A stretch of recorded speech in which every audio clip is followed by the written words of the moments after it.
बिस्मिल्लाहिर्रहमानिर्रहीम। अस्सलाम वालेकुम नाज़रीन, मैं तारिक इस्माइल सागर आपकी खिदमत में कुछ ताज़ा तज्ज़ियों, तबसरों, गुज़ारिशात के साथ।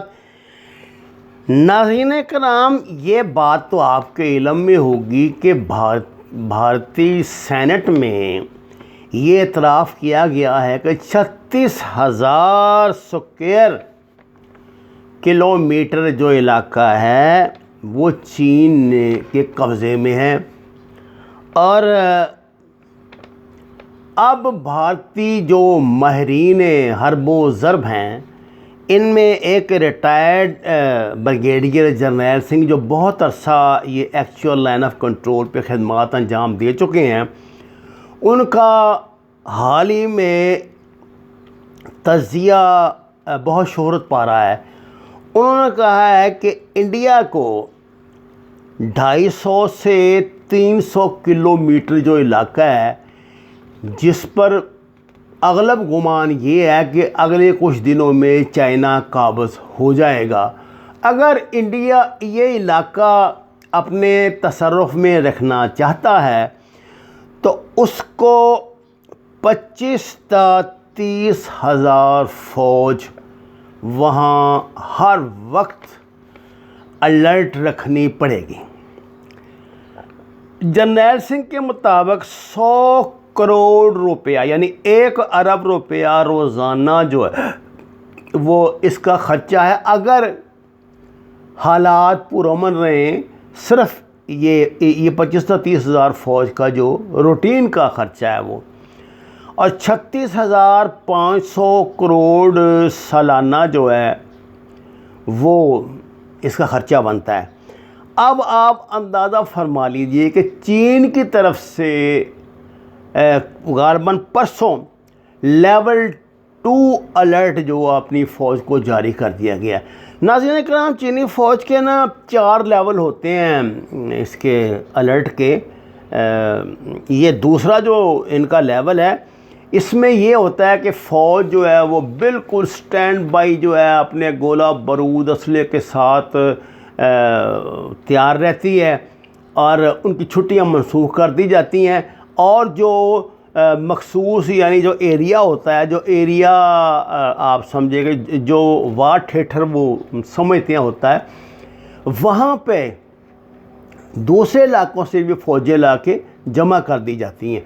चीन ने अपने फारवर्ड बेसिस पर, आपको पता है, बड़ा अपने सोफिस्टिकेटेड वेपन्स पहुंचा दिए हैं। उसकी एयरफोर्स अलर्ट है, उसकी नेवी अलर्ट है।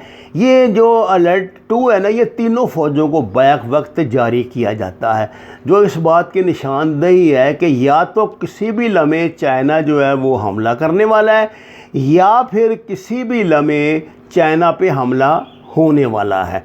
इन दोनों सूरत हाल के लिए चाइना की फ़ौज को तैयार रहना पड़ता है। नाज़रीन कराम, चाइना और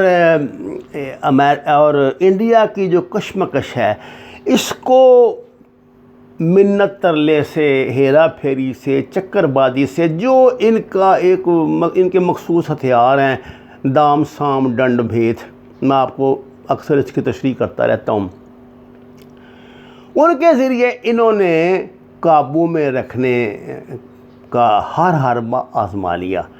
राजनाथ सिंह के रूस यात्रा और रूस की तरफ से खुदा खौफी करके, तरस खा के, या माजी के तल्लुकात के हवाले से उनकी मिन्नत समाजत करके चीनियों की एक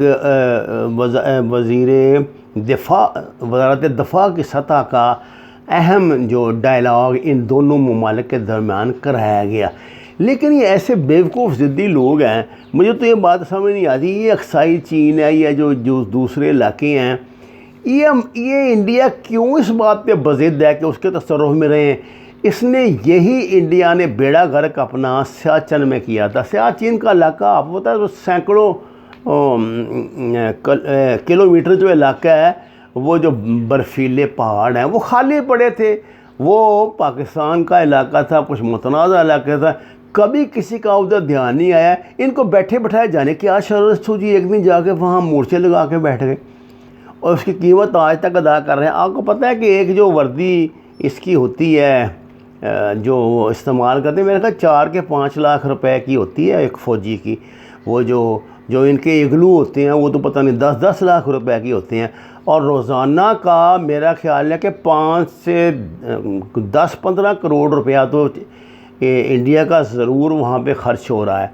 ये अंधाधुंध इस तरह की हरकतें करके क्या इंडियन ये समझते हैं कि वो अपने आप को इस खित्ते की सुपर पावर बना लेंगे? इसका तसव्वुर ही नहीं किया जा सकता।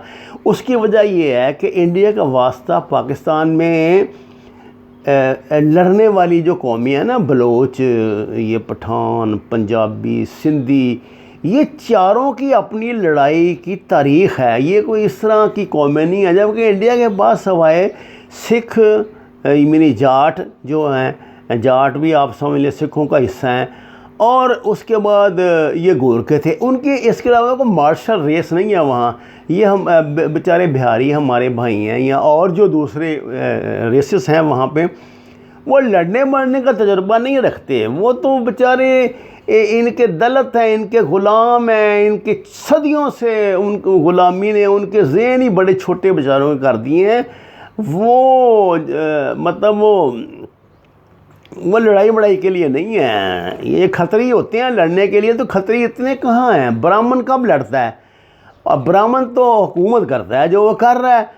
इसलिए उसको ये जान लेना चाहिए कुछ बुनियादी हक़ाइक़ ऐसे हैं जो प्रिविलेज है। अब अफ़गानिस्तान की फ़तह जो है या तालिबान की, उसमें उनका दीनी उनसर तो लाज़म है, अहमियत का अमल है, लेकिन उनकी अपनी एक तारीख़ भी है ना लड़ने भिड़ने की। तो वो सदियों से लड़ते आ रहे हैं। इस तरह ये जो अक़वाम पाकिस्तान में है ये भी सदियों से लड़ती आ रही हैं। इंडिया के पंजाबी तो खैर इतने ज़्यादा नहीं, यानी, लेकिन अब तो आपको पता है कि दोनों तरफ से बहुत दोनों तरफ की क़ुव्वती जो है पंजाबी हैं। अगर सिख हैं उस तरफ, तो सिखों के पर क्या भारतीय हुकूमत एतमाद कर सकती है? क्या गोरखों पे भारतीय हुकूमत एतमाद कर सकती है?